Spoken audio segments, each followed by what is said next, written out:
नमस्कार।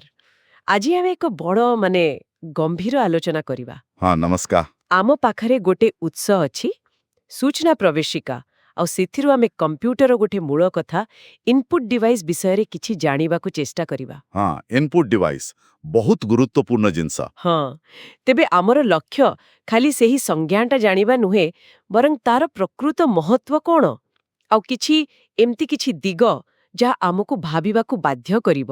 ଠିକ୍। ତ ସେଇ ସୂଚନା ପ୍ରବେଶିକାରେ ଲେଖା ଅଛି, ଏକ ଇନପୁଟ୍ ଡିଭାଇସ୍ ହେଉଛି ଏକ ହାର୍ଡୱେର ଉପକରଣ ଯାହା ଜଣେ ବ୍ୟବହାରକାରୀଙ୍କୁ କମ୍ପ୍ୟୁଟର ସିଷ୍ଟମକୁ ଡାଟା ଏବଂ ନିର୍ଦ୍ଦେଶ ପଠାଇବାକୁ ଅନୁମତି ଦିଏ। ଆଚ୍ଛା, ତେବେ ଏଇ କଥାଟାକୁ ଟିକେ ଭଲ ଭାବରେ ବୁଝିବା। ହଁ ଦେଖନ୍ତୁ, ଏଇ ସଂଜ୍ଞାଟା ଶୁଣିବାକୁ ବହୁତ ସାଧାରଣ ଲାଗୁଛି ସତ, କିନ୍ତୁ କ'ଣ କୁହନ୍ତି, ଏଇଠି ଗୋଟେ ମଜା କଥା ଅଛି। ହୁଁ। ଏଇଟା ହିଁ ସେଇ ଜିନିଷ ଯାହା ମଣିଷ ଆଉ ଯନ୍ତ୍ର ଭିତରେ କଥାବାର୍ତ୍ତା କରାଏ, ମାନେ ଏକ ପ୍ରକାର ସେତୁ ବା ପୋଲ୍। ଆଚ୍ଛା, ପୋଲ୍ ଭଳିଆ।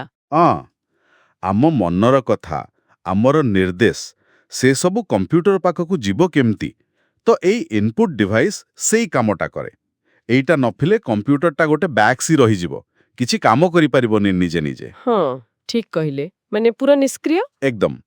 ତାକୁ କ'ଣ କରିବାକୁ ହବ, କେମିତି କରିବାକୁ ହବ, ସେ ସୂଚନା ତ ଏଇ ଇନପୁଟ୍ ଡିଭାଇସ୍ ଦେଇକି ହିଁ ଯାଏ। ହୁଁ, ତେବେ ଏଇ ଯୋଉ ଡାଟା ଆଉ ନିର୍ଦ୍ଦେଶ ପଠାଇବା କଥା କୁହାଗଲା, ଏଇଟାକୁ ଟିକେ ଆହୁରି ସରଳ ଭାବରେ ବୁଝେଇବ କି? ଖାଲି କ'ଣ ପଠେଇଦେବା କଥା? ନା ନା, ଖାଲି ପଠେଇବା ନୁହେଁ, ଏଟାକୁ ଅନୁବାଦ କରିବା କହିଲେ ବୋଧେ ଭଲ ହବ। ଅନୁବାଦ କେମିତି? ଦେଖନ୍ତୁ, ସେଇ ସୂଚନା ପ୍ରବେଶିକାରେ ନିଶ୍ଚୟ ଉଦାହରଣ ଥିବ, ଯେମିତିକି କିବୋର୍ଡ, ମାଉସ୍, ସ୍କାନର, ଏମିତିକି ମାଇକ୍ରୋଫୋନ୍। ହଁ ହଁ।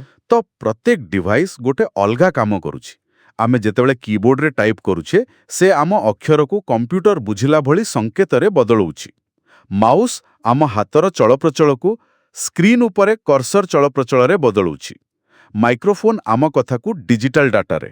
ଓହୋ, ଆଚ୍ଛା, ତାମାନେ ପ୍ରତ୍ୟେକ ଡିଭାଇସ୍ ଗୋଟେ ଗୋଟେ ଅନୁବାଦକ। ହଁ, ଏକଦମ ସେଇଆ। ଆମ ମଣିଷ ଦୁନିଆର କାମକୁ, ଶବ୍ଦକୁ, ଚିତ୍ରକୁ ସେ କମ୍ପ୍ୟୁଟର ଦୁନିଆରେ ଭାଷାକୁ ନେଇଯାଉଛି। ବାଃ, ଏ କଥାଟା ଭାରି ଭଲ ଲାଗିଲା, ଅନୁବାଦକ। ତାମାନେ ତ ଆମେ କୋଉ ଇନପୁଟ୍ ଡିଭାଇସ୍ ବ୍ୟବହାର କରୁଛେ, ସେଇଟା ବି ପ୍ରଭାବ ପକାଉଥିବ କି ଆମେ କମ୍ପ୍ୟୁଟର ସହ କେମିତି କଥା ହଉଛୁ। ନିଶ୍ଚୟ ପକଉଥିବ। ଆଉ ସେଇଟା ଏକ ବଡ଼ କଥା। ସୂଚନା ପ୍ରବେଶିକାରେ ବୋଧେ ଏ କ୍ରମ ବିକାଶ ବିଷୟରେ ବି କିଛି ଥିବ। ହଁ, ଯେମିତି ଆଗେ ଖାଲି କିବୋର୍ଡ ଥିଲା। ହଁ, ମୁଖ୍ୟତଃ ଲେଖା ପାଇଁ। ତାପରେ ଆସିଲା ମାଉସ୍। ସେଇଟା ଆସିଲା ପରେ ସ୍କ୍ରିନ୍ ଉପରେ ଏପଟ ସେପଟ କରିବା, କ୍ଲିକ୍ କରିବା, ମାନେ ଗ୍ରାଫିକ୍ସ ସହ କାମ କରିବା ସହଜ ହୋଇଗଲା। ଆଚ୍ଛା। ତାପରେ ଆସିଲା ଟଚ୍ ସ୍କ୍ରିନ୍। ସେ ତ ପୁରା ଆହୁରି ସିଧାସଳଖ, ଆଙ୍ଗୁଠିରେ ଛୁଇଁକି କାମ କର। ହଁ, ସେଟା ତ ଏବେ ସବୁଠି, ଫୋନରେ, ଟ୍ୟାବଲେଟରେ। ଆଉ ଏବେ ଦେଖନ୍ତୁ ଭଏସ୍ କମାଣ୍ଡ। ଆମେ କମ୍ପ୍ୟୁଟରକୁ କଥା କହିକି କାମ କରେଇ ପାରୁଛେ। ସତରେ। ତେବେ ଏ ଯୋଉ କ୍ରମାଗତ ପରିବର୍ତ୍ତନ ହେଇଛି, ଏହାଦ୍ୱାରା ଟେକ୍ନୋଲୋଜିଟା ଆହୁରି ସହଜ ହୋଇଛି ବୋଧେ, ନା? ହଁ। ସହଜ ଆଉ ସ୍ୱାଭାବିକ ବି। ଆମ ଦୈନନ୍ଦିନ ଜୀବନର କାମ ଭଳି କଥା କହିବା, ଛୁଇଁବା, ଏସବୁ ଯେମିତି ଆମ ପାଇଁ ସାଧାରଣ, ଟେକ୍ନୋଲୋଜି ବି ସେମିତି ହେବାକୁ ଚେଷ୍ଟା କରୁଛି। ହୁଁ, ଏହା ପ୍ରକୃତରେ ଗୋଟେ ଚିନ୍ତା କରିବା ଭଳି କଥା। ତେବେ ଆମେ ଯଦି ସାରାଂଶ ଦେଖିବା, ସୂଚନା ପ୍ରବେଶିକାରୁ ଆମେ ବୁଝିଲେ ଯେ ଇନପୁଟ୍ ଡିଭାଇସ୍ ଖାଲି ଗୋଟେ ଯନ୍ତ୍ର ନୁହେଁ। ନା, ତାଠୁ ବେଶୀ। ଏଗୁଡ଼ାକ ଆମ ଇଚ୍ଛାକୁ, ଆମ କଥାକୁ କମ୍ପ୍ୟୁଟର ପାଇଁ ବୁଝିହେବା ଭଳି କରନ୍ତି। ଆଉ ଏଗୁଡ଼ିକର ଯୋଉ ବିବର୍ତ୍ତନ ହେଇଛି, ସେଇଟା ଟେକ୍ନୋଲୋଜି ସହ ଆମ ସମ୍ପର୍କକୁ ବଦଳାଇ ଦେଇଛି। ଠିକ୍।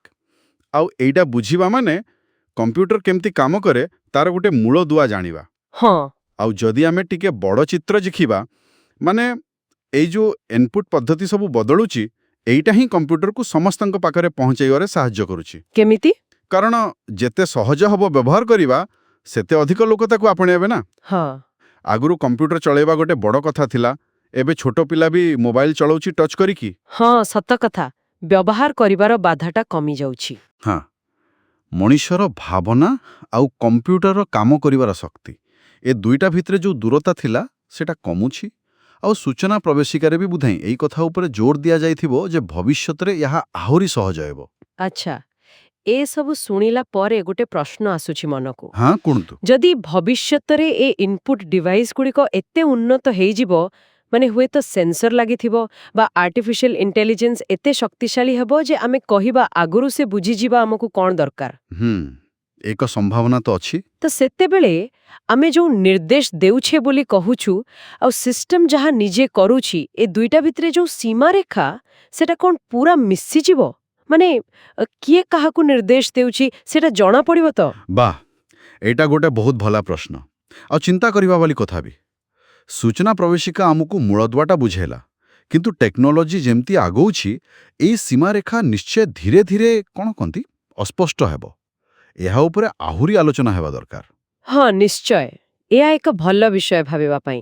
ତେବେ ଆଜିର ଆଲୋଚନା ପାଇଁ ବହୁତ ଧନ୍ୟବାଦ। ଧନ୍ୟବାଦ।